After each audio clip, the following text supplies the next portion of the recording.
why should we read the Bhagavad Gita?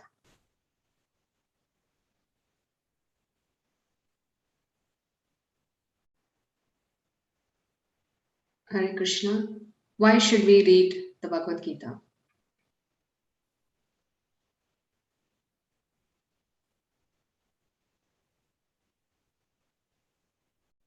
You can unmute yourselves, or you can post your response in the chat. Why should we read the Bhagavad Gita? I think Hare Krishna. What we can do is we'll just call your name and you can speak. So Deepti Mataji, if you want to go first, and then we can go to Dr. Hare Krishna. Hare Krishna. Bhagavad Gita is, every individual should read it, should know the jnana, because this is what Lord Krishna had been narrating not only to Arjuna, but it was to the entire world through Arjuna, which we should know how to live a life. So there are different chapters. I'm not knowing the entire Gita. I will be listening, and this is my honor to listen to you. Thank you so much. This is what I all know about Bhagavad Gita. Yeah. Hare Krishna. Dr. Padmesh, do you have a statement to make? Yeah, Pavan Prabhu, I'll come to you in just a minute. Happy morning, ma'am. Hare Krishna. Hare Krishna. Generally, when we speak in many occasions or many places, people say Bhagavad Gita gives answer to every question. But usually they play this when the person is dead. During that time, they play this, but actually it needs to be learned and played before, not after you are not there. So I wanted to learn, and that's why I joined. Okay. Pavan Prabhu. Good morning to everyone. Actually, Gita is all about following Swadharma. Following Swadharma and getting out of this life cycle birth, moksha. With absolutely involving in what we are doing. It's not doing your Swadharma and getting out of the, getting the moksha. So how you can do it without any stress, without any other thought? I actually got that thing. I feel that. Even whole Mahabharata is all about that. Very nice. Okay. Anybody else? Hare Krishna, everyone. Hare Krishna. Hare Krishna, Pratyush Prabhu. Yes, Prabhu. I believe to get the best purpose of life and how to attain that. Krishna is saying all about in the Mahabharata. In spite of all the trouble around you, all the Moh and Maya with the relatives, how you still attain the best purpose of the life. Yes. Very nice. So thank you for sharing your thoughts on this as to why we should read the Bhagavad Gita. I'm just reading a few posts in the chat that it is a life manual. Yes, Jagdish Prabhu, you're absolutely right. To know the essence of life, to understand self and life, to know the purpose of our birth. Yes. To interpret the values of life and ideal behavior, to understand the actual purpose of life and the best path to attain this purpose, to know our relationship with Sri Krishna. Yes, how to attain moksha. Yes, that's a very important topic. So everybody knows who is Adi Shankaracharya. Adi Shankaracharya has written 7 beautiful short prayers and verses glorifying the Bhagavad Gita. This is called the Gita Mahatmya. And I'm going to just talk about 2 of the shlokas that Adi Shankaracharya writes of the 7 verses. I will post this later in WhatsApp so you can read it. So in the text 3 of this Gita Mahatmya, Adi Shankaracharya says the following. Maline mochanam pumsam jalasnanam dine dine sakrit gitamrita snanam samsara malanashanam. What does the shloka mean? The translation is, one may cleanse himself daily by taking a bath in water. But if one takes a bath even once in the sacred Ganges water of Bhagavad Gita, for him, the dirt of material life is altogether vanquished. So Shankaracharya is saying, Sripad Shankaracharya is saying, just like we take a bath in water every day to clean our body, but what can clean our heart? What can clean our mind? What can clean our intelligence? How do we get rid of all of this anarthas that we're carrying with us? Anger, lust, greed, envy. Who is going to clean that, and how is that going to get cleaned? Shankaracharya is saying, simply by reading a little bit of the Bhagavad Gita every day, we can cleanse our mind, we can cleanse our intelligence, we can cleanse our senses. So this is the power and potency of reading the Srimad Bhagavad Gita every day. You know, the Shastras say there are two kinds of Amrita. One is called the Charanamrita. All of you may be familiar with this term, Charanamrita. What does Charan mean? The lotus feet of the Lord. Amrita, anything that touches the lotus feet of the Lord and you partake of it, that is called Charanamrita. In the temple, you take it as Charanamrita, right? What is that water that you sip in the temple? That is the water with which they have bathed the Archa Vigraha forms of the Lord. And that is offered to you as Charanamrita. So anything that touches the Lord's body or emanates from the Lord's mouth is purifying. Thus, the tirtha that we take is very, very purifying. So this Charanamrita, according to Srimad Bhagavatam, the Ganges emanated from the toe of Lord Vishnu. But the Ganges flows through all of the spiritual worlds and through all of the material cosmos. It is not there only in Bharatavarsha. This holy river flows all over the universe, and that is the benediction of Lord Vishnu. But you and I, we may not be living next to the Ganges, so we cannot cleanse ourselves in the Ganges water. With faith, if we take a dip in the Ganges water, it is said that all of your sins from past life will be wiped away. So this Charanamrit, the Ganges water that touches and emanates from the lotus feet of Lord Vishnu, comes down to the earth. But not all of us are fortunate enough to take a bath in this Ganges water every day. So this is one kind of Amrita, the Charanamrit, which is the river Ganga. There is another Amrita that is also necessary for us. This is called Kathamrita. Kathamrita means either it is Katha of Krishna or Katha spoken by Krishna. So anything that is spoken by Krishna, this is housed in a scripture called the Bhagavad Gita. And anything that is spoken about Lord Krishna, it is there in Srimad Bhagavatam. So whether we read the Bhagavad Gita every day or a little bit of the Bhagavatam every day, we are partaking of this Kathamrita. And just by doing that, we are slowly beginning the process of purification. So you don't have to go in search of river Ganges.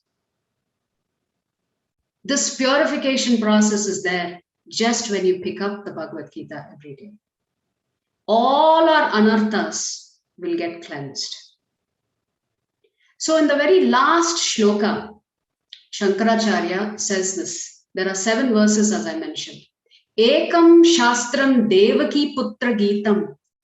Eko Devo Devaki Putra Eva. Eko Mantras Tasya Namani Yani.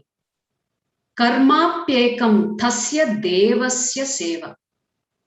What is Adi Shankaracharya saying here?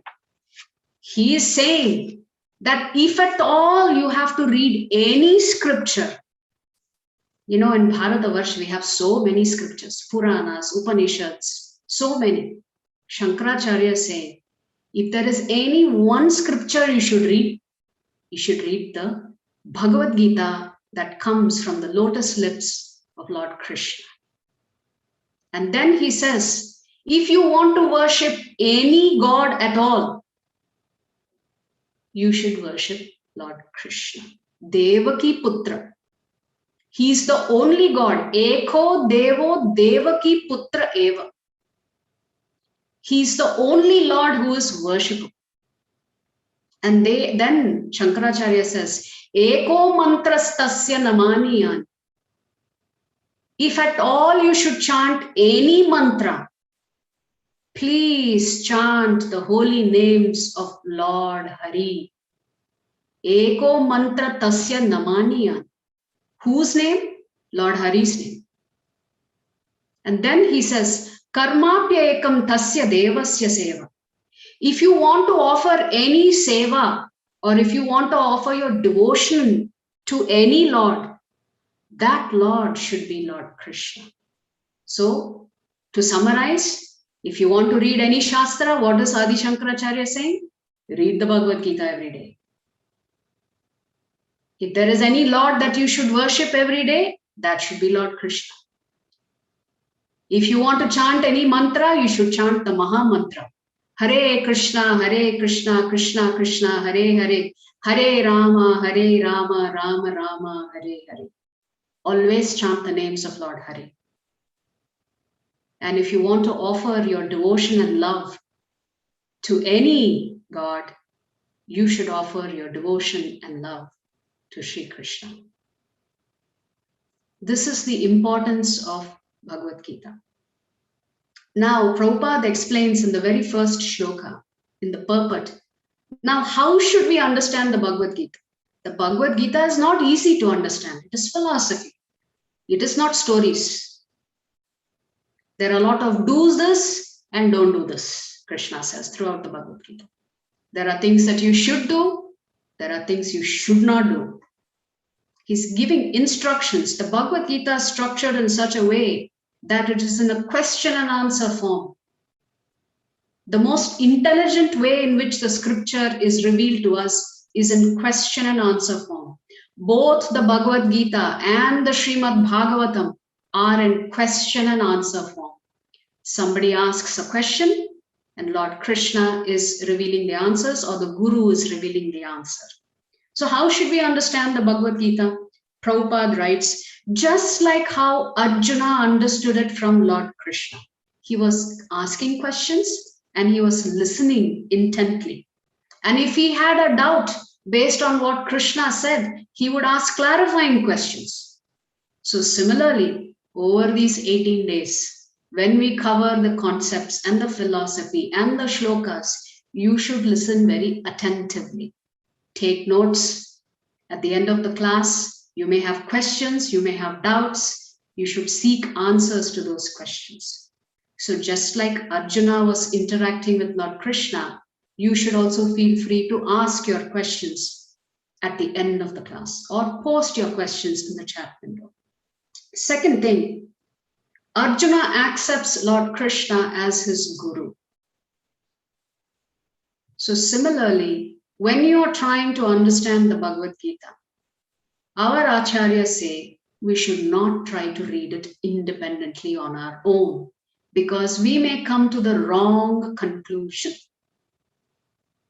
So it is best that when we study the Bhagavad Gita, we study it under the guidance and instruction of a guru. A guru who comes in a bona fide parampara. Bona fide parampara. So Srila Prabhupada, our dear founder Acharya of ISKCON, we attribute our lineage to the Madhvacharya parampara. So our parampara is called Brahma Madhva Gaudiya parampara. So His Divine Grace, Bhaktivedanta Swami Srila Prabhupada, comes from this Brahma Madhva Gaudiya parampara. So the Bhagavad Gita in total has around 700 verses across 18 chapters. And there are a few speakers who speak in the Bhagavad Gita. Predominantly it is Arjuna and Lord Krishna having a question and answer session. You also have Sanjaya, who speaks a few verses. And then you have Dhritarashtra. Dhritarashtra speaks the very first verse in the Bhagavad Gita, after which he doesn't say anything else. So this Bhagavad Gita, 18 chapters, is divided into 3 sections. The very first 6 chapters are called the Karma Yoga portion of the Bhagavad Gita. The next 6 chapters, which is chapter 7 to 12, which is section 2, is called Bhakti Yoga. And the final 6 chapters, which is chapters 13 to 18, is called the Sankhya Yoga. Sankhya means analytical study. So today we are going to pick up chapter 1. And Prabhupada says, if we read the Bhagavad Gita, if we can even remember one shloka, if we can remember one word, one verse, one line, then our entire life is perfected. Our entire life is perfected just by trying to remember some instruction that Sri Krishna gives to Arjuna here. So we will begin the class now by looking at the very first shloka. So who is controlling the slides? Please move to the next slide.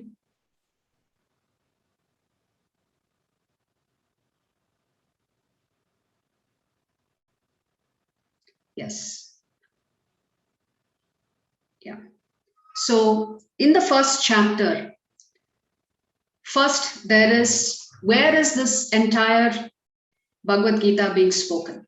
On the battlefield called Kurukshetra. The Lord is present personally, ready to give instructions to Arjuna. What we learn in the first chapter is the Lord always protects his devotees as long as they take his shelter. The Lord is ready to protect his devotees as long as they take his shelter. But in our life, even while we take shelter of Lord Krishna, we may undergo so many miserable conditions. So when we go through challenges in life, how should we really deal with it? That is the essence of Bhagavad Gita. Instructions for us on how to lead our life, and instructions for us on how we should handle difficult situations in life. So the very first shloka, next slide please. So we are going to go through an acronym for each chapter. The acronym for chapter 1 is doubt. We'll find out who had the doubt. So D for Dhritarashtra and Duryodhana.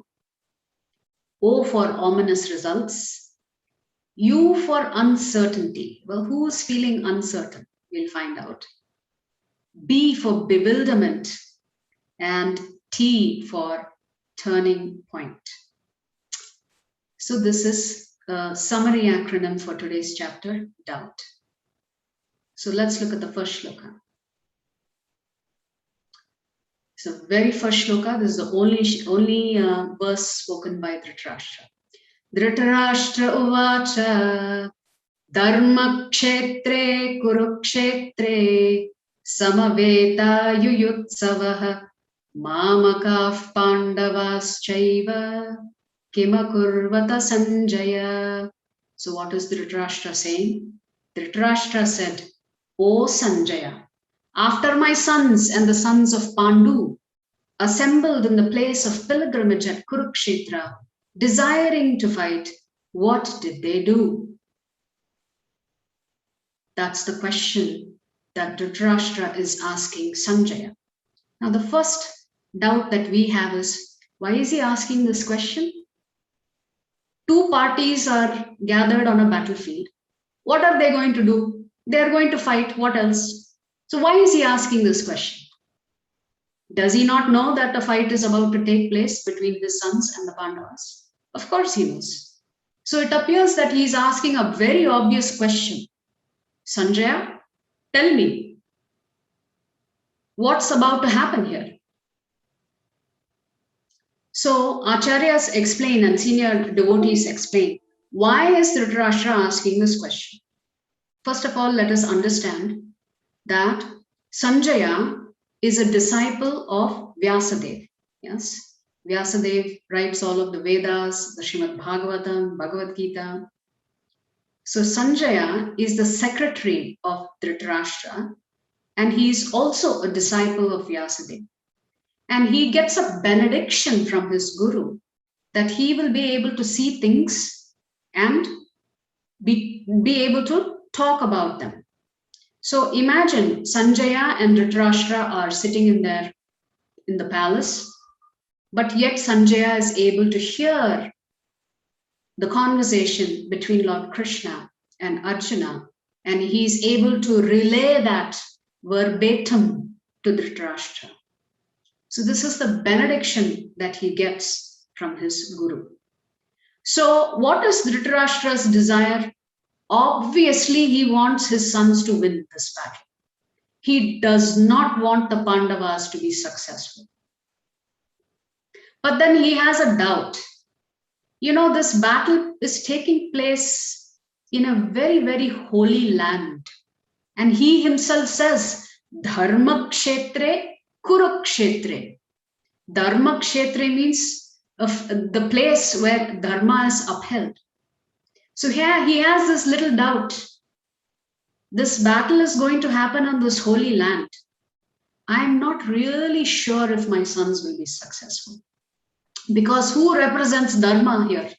Between the Kauravas and the Pandavas. Obviously the Pandavas represent Dharma. So Dhritarashtra is a little bit nervous. He's thinking, this is a holy place. Pandavas represent Dharma. Lord Krishna himself is present there. What are the chances that his sons will succeed? So he's a little bit nervous, a little bit doubtful.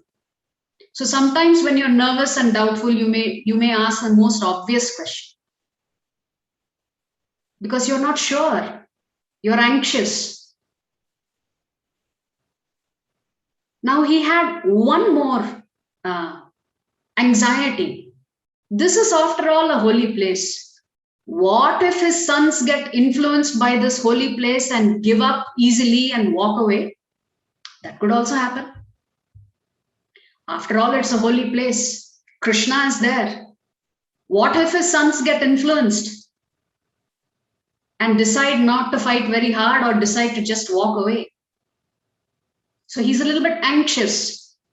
Is it possible that his sons may just walk away from this battle because they are in a holy place called Kurukshetra? And then he has a hope. The hope that he has is the Pandavas are very righteous.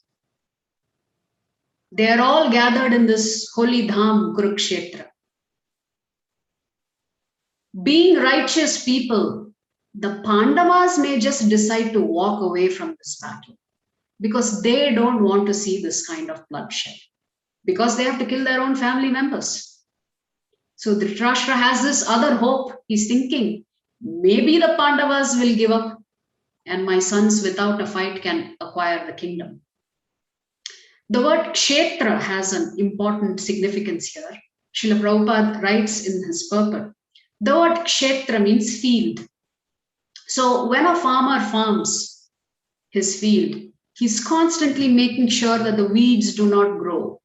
If the weeds grow, then they will compete for nourishment from the soil with his crop.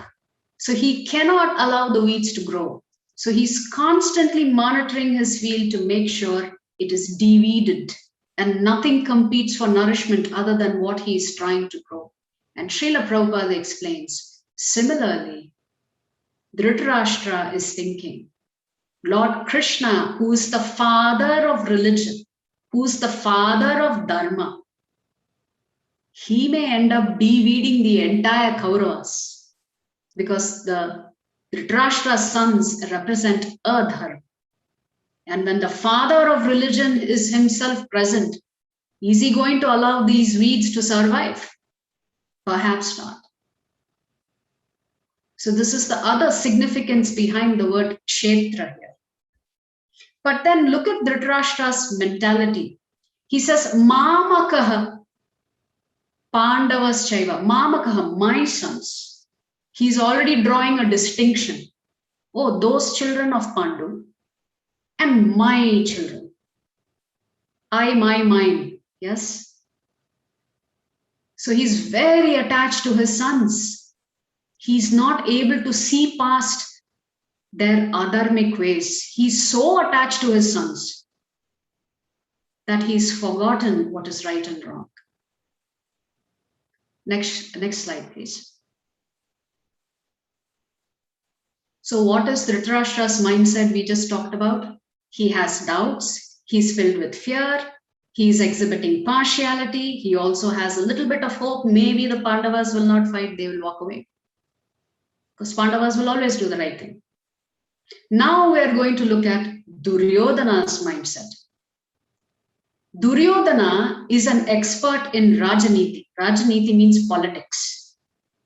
He's an expert in diplomacy. He's an expert in speech. He knows how to speak to influence people. He's an expert at that. Nevertheless, he also demonstrates some amount of inner fear when he starts speaking. So Duryodhana also speaks a few verses here. Next slide.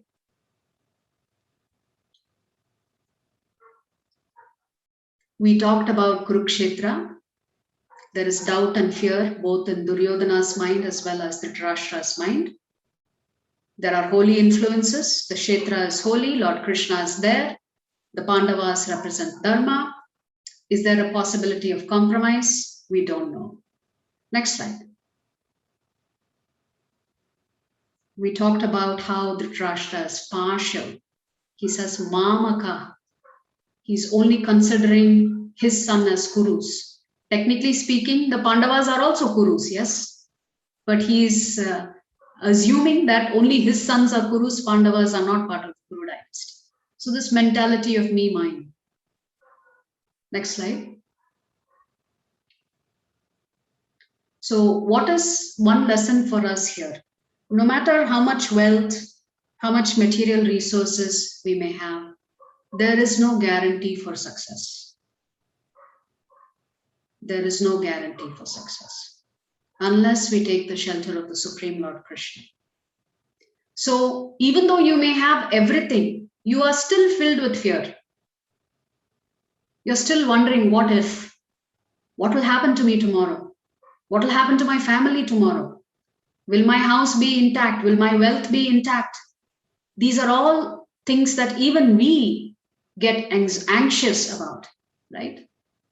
So no amount of wealth, no amount of material security can guarantee one's success or fearlessness. Next slide.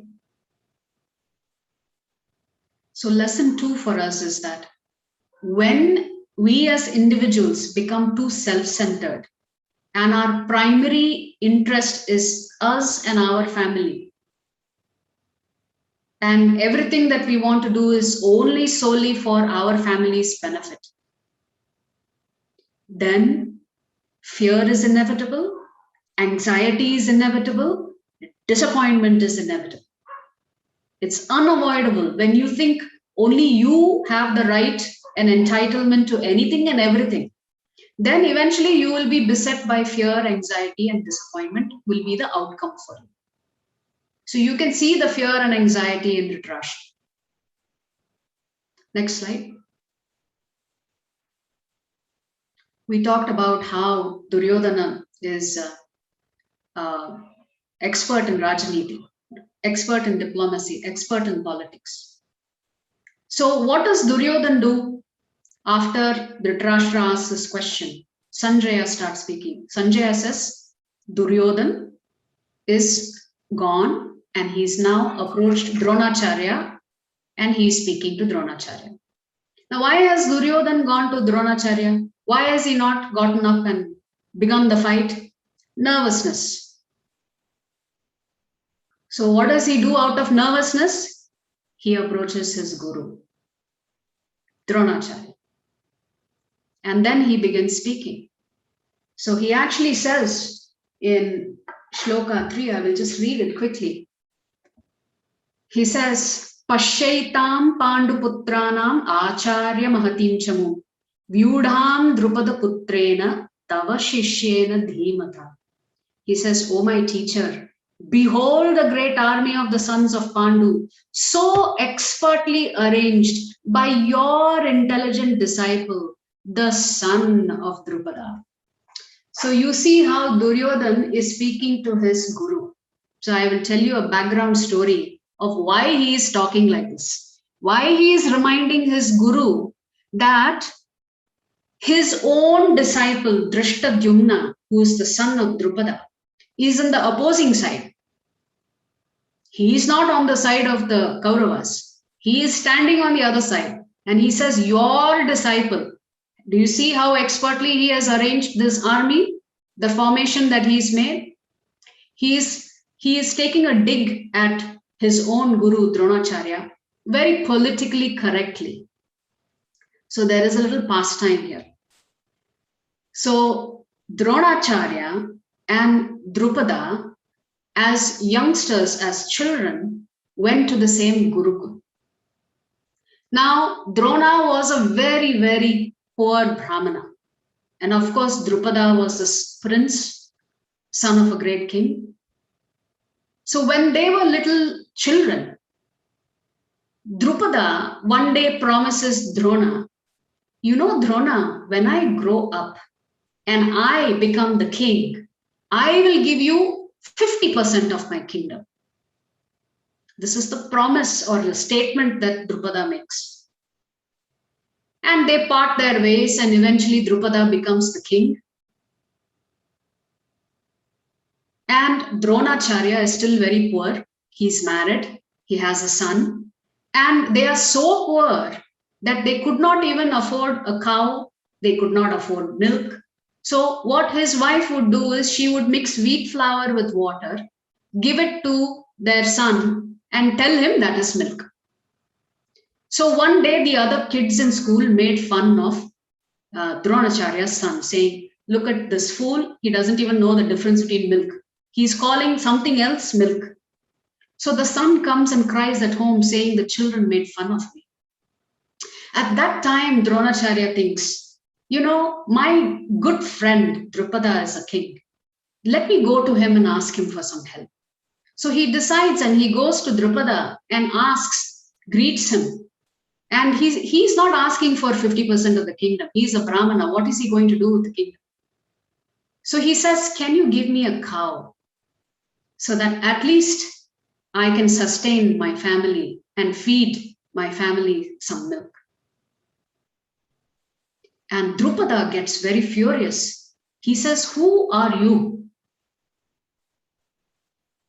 Only equals can be friends. Get out of this palace. So Drupada, out of anger, banishes Dronacharya from the palace. He says, you're nobody to me. Get out from here. How can you and I be friends? You're not my equal. You're a poor person. And he just tells Dronacharya, get out from my side. Dronacharya is so insulted. He comes and he tells his Shishyas, the Duryodhana and also the Pandavas. So the Kauravas get very upset and they tell, my dear Guru, you have been insulted. We need to take revenge. And they immediately go to fight with Drupada. And what happens? Drupada defeats them. And the Kauravas come back defeated. So next, Pandavas say, my dear Guru, we will try and save your reputation. We will fight. So now the Pandavas go and fight Drupada. And they defeat Drupada, tie him up, bring him to Dronacharya and throw him at his feet, saying, you insulted our Guru. You may be a great king, but you don't insult Brahmanas. So at that time, Dronacharya releases Drupada and tells him, I will take 50% of your kingdom. But he releases him. And Drupada performs a great yajna. He is so insulted that Drupada performs a great yajna. And out of the yajna, he gets 2 children. One is Drishtadyumna and the other is Draupadi. So the only desire that Drupada had is he should have a son who will kill Dronacharya one day. Now look at the magnanimity of a Brahmana like Dronacharya. Even though Dronacharya knew that Drishtadyumna is going to be the cause of his death, he still accepts him as a student and teaches him warfare. And hence Duryodhana is trying to point that out. Your great disciple, the son of Drupada, is on the other side. You see how nicely he has organized the military formation? And then Duryodhana continues to speak. He then begins to glorify the Pandava side of the army. He begins to glorify the Pandavas. He talks about Arjuna, about Bhishma. Then he talks about Yuyudhana, Virata, Drupada. He says they have great fighters on their side. Then, as if to think, I have praised the opposition too much, let me now begin to praise my own side. And then he begins to praise Dronacharya. He says, you're a great warrior. Bhishma Dev, you're a great warrior. Karna is there. Kripa is there. Ashwathama is there. Then he glorifies all of the leaders on his side. And then diplomatically, he talks to the rest of the soldiers on the battlefield and asks them to support Bhishma. Next slide. So this is Duryodhana's diplomacy. So the first thing he does is he subtly points out Drona's mistake.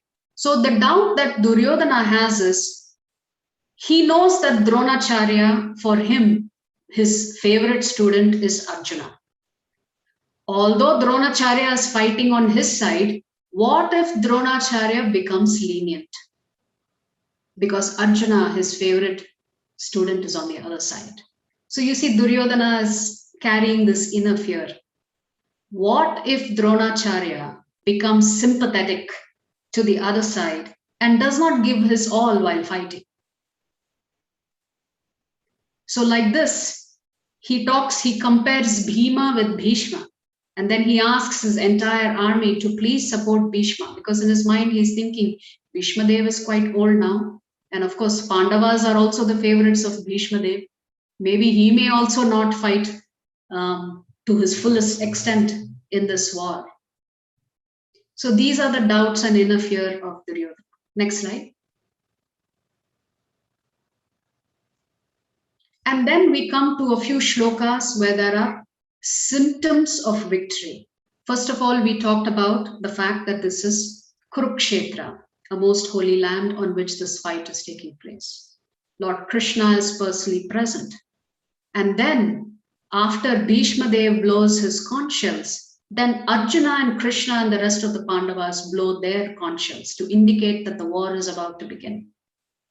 And when Sanjaya talks about these conch shells, he uses the word Divyau. Divyau means transcendental. But he only uses the word Divyau when the Pandavas blow their conch shells. When Bhishma Dev blows his conch shell, he does not reference it as Divyau. Because the Pandavas are on the side of Dharma and Lord Krishna is on their side, he calls the conch shells Divyau, means transcendental. The presence of Hanuman. Hanuman is there on the chariot, on the flag, flying at the top of Arjuna's chariot. Just a little short story here of the past time. Why did Hanuman end up being on the flag of Arjuna's chariot? So a long time ago, when the Pandavas were in Vanavas, they were in Badrikashram and by the Alkananda river. At that time, in the Alkananda river, Draupadi sees this most beautiful 1,000-petaled lotus. And she's so attracted to this lotus that she asks Bhima, I want more flowers like this. Can you go get me these flowers? And Bhima is very happy to please his wife, Draupadi. So he goes and climbs up the top of the mountain, and in the process, he is creating havoc. He's uprooting trees, he's uprooting shrubs, he's scaring the animals in search of more of such lotus flowers. And eventually, on his path, he comes across a monkey lying on the path, an old and frail looking monkey. And he very politely asks the monkey, "Move out of the way, you're blocking my path." And the monkey acts like as if it has not heard him. So Bhima gets angry. He says, "Move out of the way, otherwise I will have to take care of you personally." At that time, the monkey said, "I am really old. I am really tired. Why don't you just move my tail aside and keep going on your way?" That is what the monkey told Bhima. And Bhima said, "Okay, chalo. I will not disturb him. I will just move his tail and so that I don't cross over his body." So when Bhima tries to move the tail, he's unable to do it.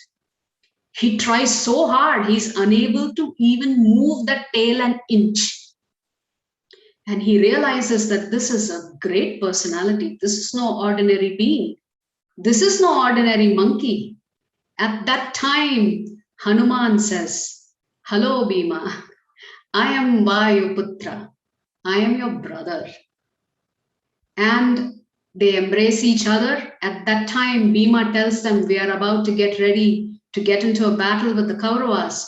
Please support us and fight on our side." At that time, Hanuman tells him, "I am from Treta Yuga. How can I fight a battle in the Dwapar Yuga?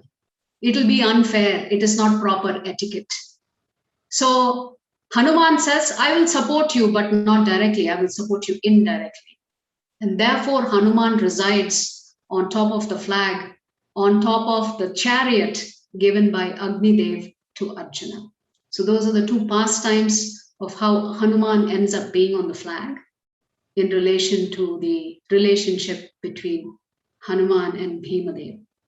Then in the shloka, there is a reference to Madhava. Madhava meaning husband of the goddess of fortune. The goddess of fortune is known as Madhavi. So wherever Madhava is present, automatically Madhavi will be there, because she's not going to leave the side of her husband. Which means if Lord Krishna is there, the goddess of prosperity and fortune is already there. So which means victory is assured for the Pandavas. And then the chariot given by Agnidev, which I will talk about at the end of the class because we are a little behind schedule. Next slide, please. So after hearing the conch shells, the hearts of the Kauravas are shattered. Sagoshodarta rashtra-nam hridayani vyadarayat nabascha prithivim chaiva tumulo vyanunadayan. Next slide. So what is lesson number 3 for us? The amount of faith that we have in Lord Krishna determines the degree of our surrender and our determination to go forward in life. Fearlessness can only come when you have full faith in the Supreme Lord. If you don't have faith in the Supreme Lord, you are going to be beset with anxiety, fear that you're going to lose something. The Pandavas were fearless because they had faith in their Lord Krishna. Next slide. So now, after Arjuna has spoken, he's compared his army to that side. Then Arjuna makes a statement. He tells Krishna, "Oh Krishna, take my chariot to the middle of the battlefield so I can see who has come here to fight."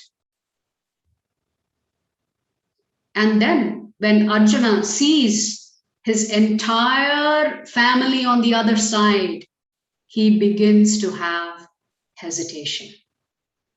Uncertainty besets Arjuna. He's perplexed. He's bewildered. He becomes disoriented. Tan samikshya sa kaunteya sarvan bandhuna vastitan kripaya paraya vishto vishidan nidam abravit. Translation: When the son of Kunti, Arjuna, saw all these different grades of friends and relatives, he became overwhelmed with compassion and spoke thus. Next slide. Arjuna uvacha drishtvaimam swajanam Krishna yuyutsum samupastitam sidanti mama gatrani mukhancha parishusyati. Arjuna says, my dear Krishna, seeing my friends and relatives present before me in such a fighting spirit, I feel the limbs of my body quivering and my mouth drying up. So Arjuna is exhibiting nervousness, compassion for his family. Next slide. So Arjuna actually gives 4 different reasons as to why he should not fight. Now you would think a Kshatriya is always eager for a fight, but this is an unusual situation. He has his entire family on the other side. He has his guru on the other side. He has his most beloved Bhishma Pitamaha on the other side. He has family members on the other side. So he says, these are my relatives. Swajanam, he says. Swajanam, these are my people. How can I kill them? Next slide. And then he says, what will happen if I kill them? How can I enjoy my kingdom after I kill them? What's left to enjoy after I kill them? I'm not going to be happy after killing all my relatives. So there is going to be no joy even in my victory. How can you expect me to kill my own relatives? Will I not incur sins by killing so many people? He asks. Am I not going to incur a lot of sins simply by killing?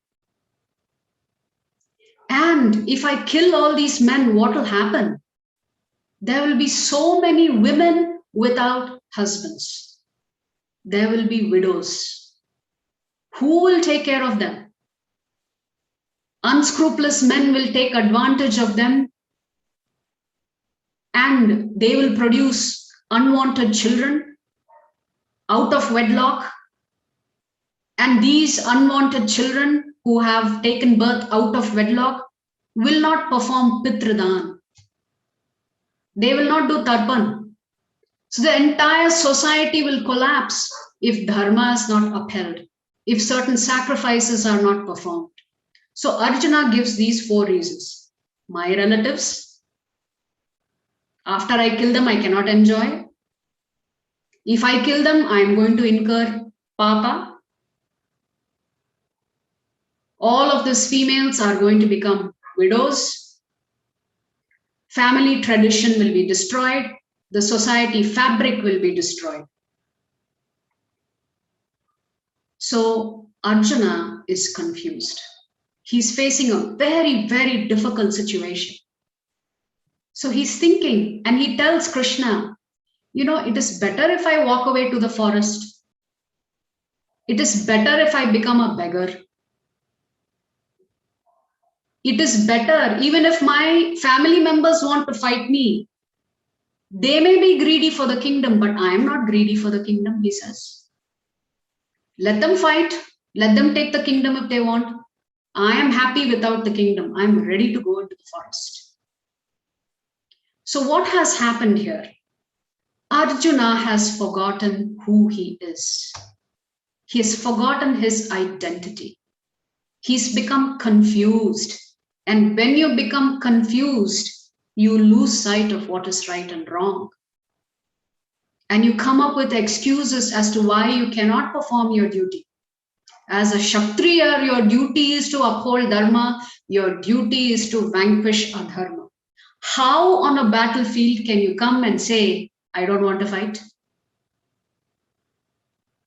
That is not at all the role and the duty or the responsibility of a Kshatriya. A Kshatriya is meant to fight, to uphold dharma. So why is Arjuna speaking from such great sense of weakness suddenly? How has this weakness overcome him? That he's coming up with excuses Why he cannot fight? That is because he's forgotten his identity. He's forgotten his relationship with God. He's forgotten the purpose for which this fight is happening. So when you are forgetful, when you are confused, when you are bewildered, then you have a disturbed state of mind. And you really don't know how to tackle life's challenges. You don't know whether you should do this or you should not do this. You don't know what the outcome is going to be. You don't know what decision to make. So this can happen to all of us in life. Of course, not in the context of a battlefield, but every day in our mind and senses, we are also battling these things every day. Should I do this? Should I not do this? Is this right or is that right? If I do this, what will people think of me? If I don't do this, what will people think of me? What is the right thing to do? I'm confused. Because in a lot of situations, there may be multiple right answers. So which is the path you should take? So similarly, Arjuna is exhibiting this confusion because he has forgotten his duty and responsibility. Next slide. So Arjuna's limbs are quivering, his mouth is drying up. He says, my mind is reeling, Krishna. And then he tells Krishna, I'm not able to stand anymore. He says, my bow is slipping from my hand. I'm experiencing the sensation like as if my skin is burning up. My body is trembling. My hair is standing on end. So Arjuna recognizes that for whatever reason, he is not able to think straight all of a sudden. Next slide. So we have discussed already that Arjuna, out of a sense of compassion, misplaced compassion, decides that he should rather walk away from this battle than fight his own family. He talks about the fact that if he wins in the battle, he will not be able to enjoy because he would have killed so many of his own family. Then he talks about sinful reactions. Then he talks about the destruction of family traditions, when so many men will have to lose their lives on the battlefield. Next slide. So there are two types of tolerances. One is called spiritual tolerance and the other is emotional tolerance. Spiritual tolerance means you always follow the instructions of acharyas. We follow the instructions of Krishna to uphold dharma.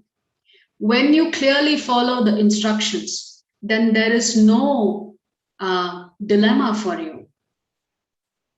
There is no confusion for you. You will always know what is the right thing to do in any given circumstances, even though you may be facing a very difficult situation.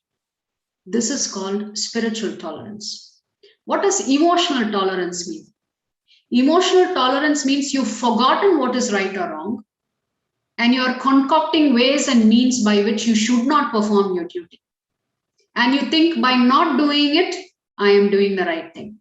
So this is actually a sign of weakness. And that weakness stems from our attachment to people, our attachment to things.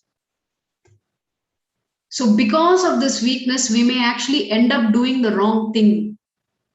But we think it is the right thing because you think, I am not troubling anybody. And let me walk away from this. Let me not fight. Let me not argue. Let me not further this difficult situation. So we should always be guided by Shastra, even when it comes to personal decision making, especially in difficult situations. So we should be spiritually tolerant and not emotionally tolerant, because emotional tolerance is a sign of weakness that stems from attachment. Next slide. So even for us in day-to-day life, we will experience these kinds of situations. So we will just conclude the session. So what is Arjuna experiencing here actually? He is experiencing a crisis in faith. A crisis of faith. Krishna is right there standing next to him. But he seems to have suddenly forgotten what is important. The name Dhritarashtra means, Rashtra means land, right? The name Dhritarashtra literally means one who usurps another person's land. He takes away another person's land. And this represents material desires and material motivations. You know how we always want something or the other. We all have so many desires. One desire after another. Our desires are endless. We always want to take. Very rarely do we think about giving. We are only interested in taking more and more. Dhritarashtra represents that greed. No matter what he had, he was not happy.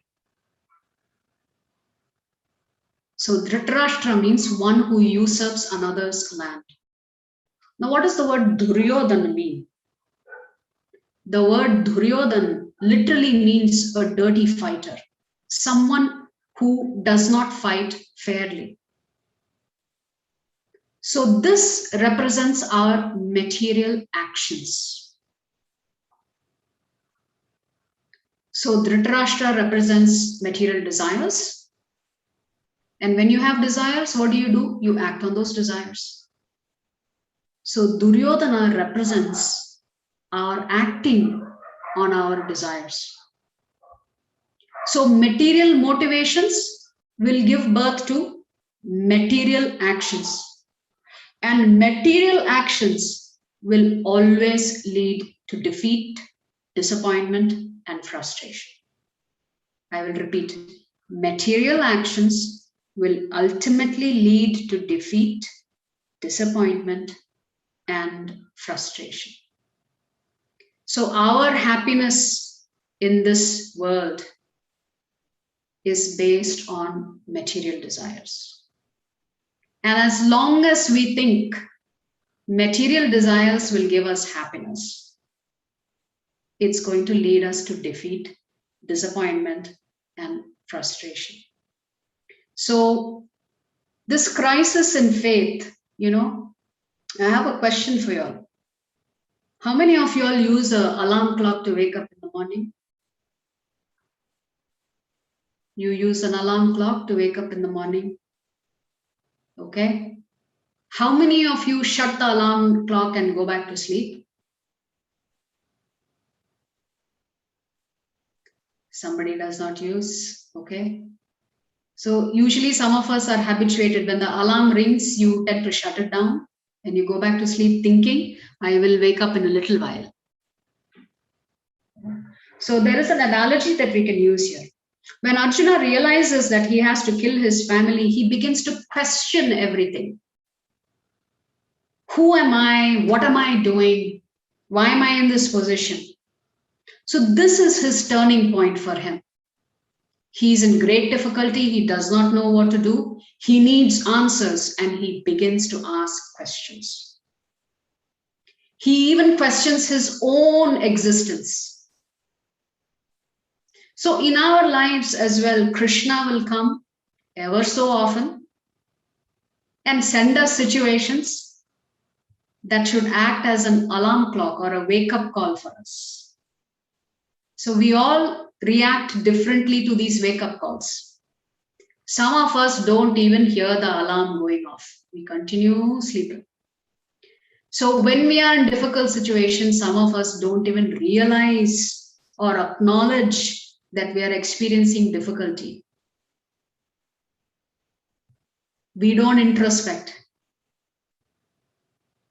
So there are some individuals, when the alarm clock goes off, they don't hear it at all. They continue sleeping. And then there are some people who will wake up temporarily, shut the alarm clock, go back to sleep. So some of us, when we have difficult situations, we'll recognize there is a difficult situation. But we'll think, if I don't do anything, it will go away. So we just ignore it. And then some of us, when the alarm clock goes off, we immediately jump out of bed and get our day started. These people Such kind of people, when you have difficult situations, we exhibit our intelligence by approaching someone senior, somebody who is well versed in Shastras, to guide us and help us on what decisions we should take when we are experiencing such difficulty. Typically, what do? We ask friends, family members, "Arey yaar, what should I do? Ye problem ho gaya hai," and everybody will give you all kinds of advice. Ultimately, they'll end up confusing you. Should you do this or that? You don't know because you've consulted so many people. You don't know what is the right thing to do. You end up being confused. But when you are in difficult situation, you should approach a guru. Only a guru can give you answers based on Shastra. So when you are in a very difficult situation and you need answers, you should seek answers from scriptures. And since all of us are not well read in scriptures, and actually none of us are well read in scriptures, including myself, we have to approach someone senior and in confidence ask them, "I'm going through this difficult situation. What can I do? What should I do? How can I resolve it?" Yes. So we will also experience crisis in faith, just as Arjuna was experiencing crisis in faith. We should approach someone senior who's well versed in the Shastras and seek guidance from them. It is better not to ask family members and friends and colleagues and who else, because they may not know what is the right answer in that given situation. They may think they know the right answer, but you may end up making the situation worse by listening to them. So even for us, when we face dilemmas like this, we should also question, why are we undergoing this dilemma? Why are we suffering?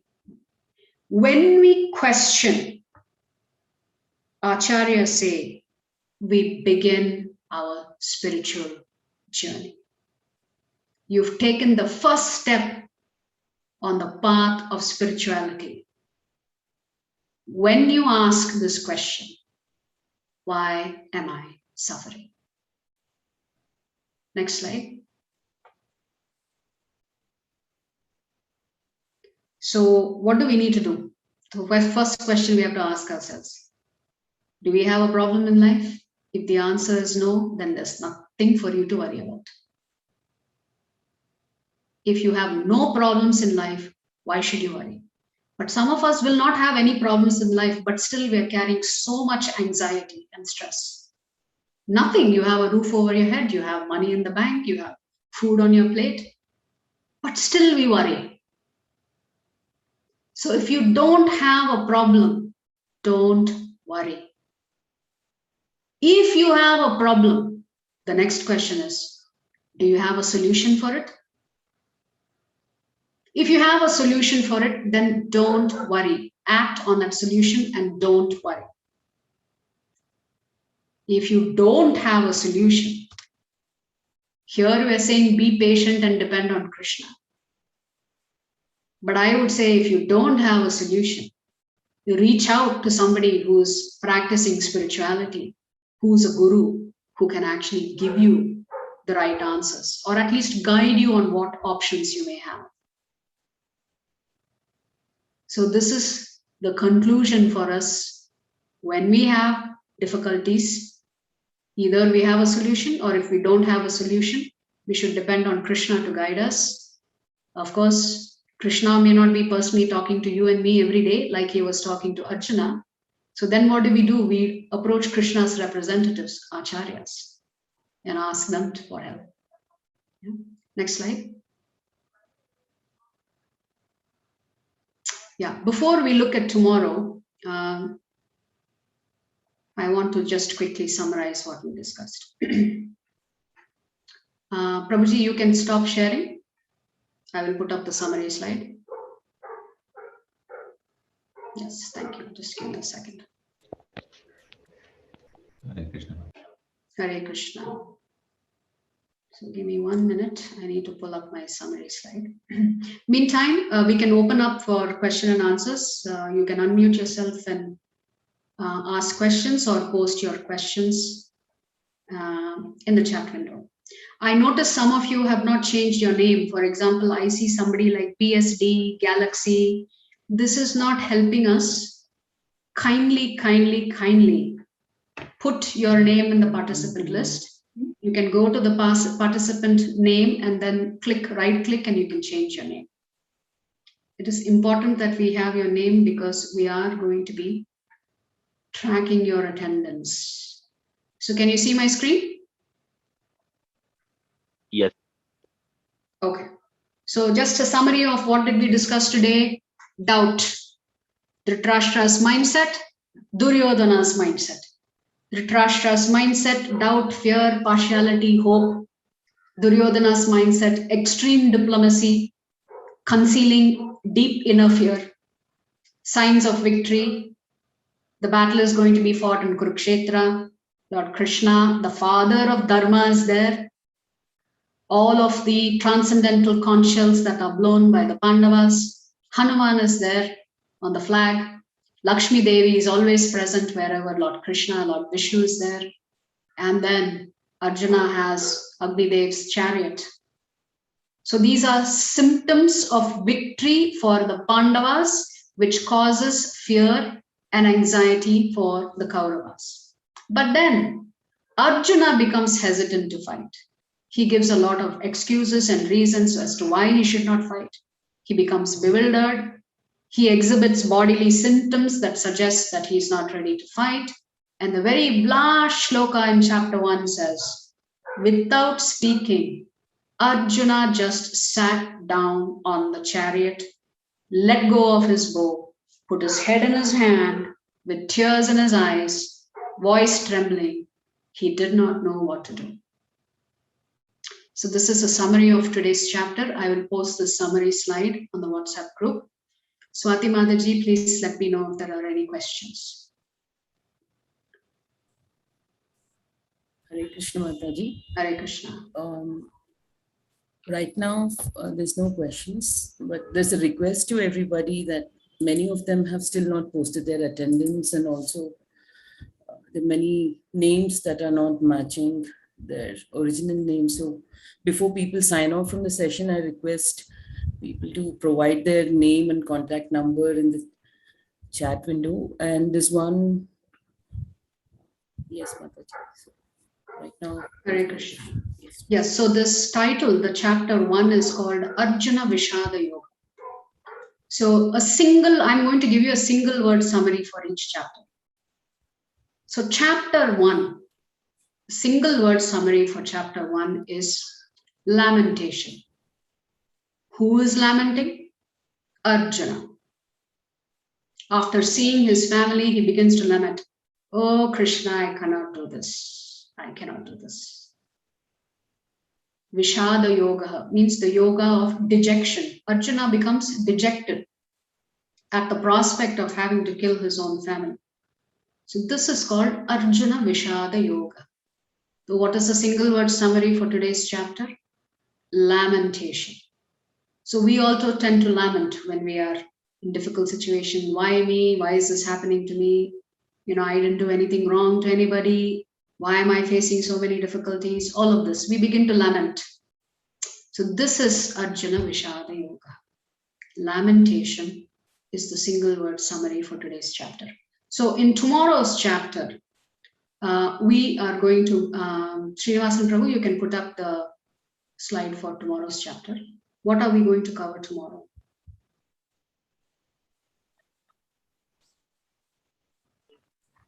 The word Duryodhana means dirty fighter, someone who does not fight fairly. Hare Krishna Mataji. Deepti Mataji has a question. Why every chapter has the word yog in the end is her question. Yeah, technically speaking, the word yoga means union with the Lord. But because this is a holy scripture, and this talks about various facets of life, various facets of knowledge, various facets of the Supreme Lord. So every chapter ends with the word yoga.